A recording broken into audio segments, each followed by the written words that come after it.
Make in India అనేటువంటి నినాదం కావచ్చు, ఒక స్టార్టప్ ఇండియా అనేటువంటి నినాదం కావచ్చు, ఒక డిజిటల్ ఇండియా అనేటువంటి నినాదం కావచ్చు, ఏదైనా మనం ఆర్థికంగా స్థిరత్వాన్ని సంపాదించినప్పుడు మాత్రమే ఇది సాధ్యమవుతుంది.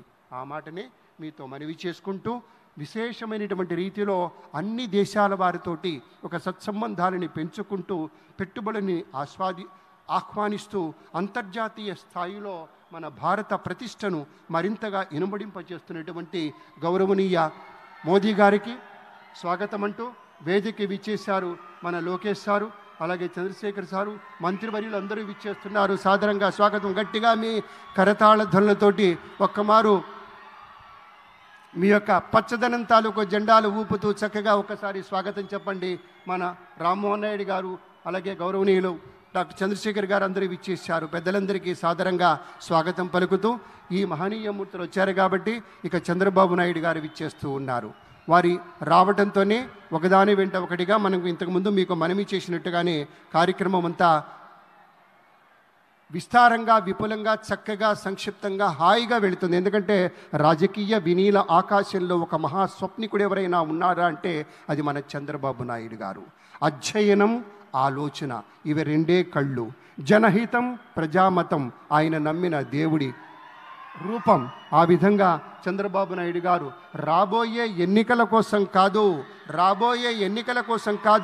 రాబోయే తరాల కోసం కృషి చేస్తాడు. కాబట్టే నిజమైన నేతగా ఉంటాడు. మన పవర్ స్టార్ పవన్ కళ్యాణ్ గారు విచ్చేశారు. గట్టిగా మీ కరతాళ ధ్వనులతోటి స్వాగతం చెప్పండి. ఒక నిఖార్సైనటువంటి రాజకీయ నేతృత్వం ఎలా ఉంటుందో వారిని చూస్తుంటే తెలుస్తూ ఉంటుంది.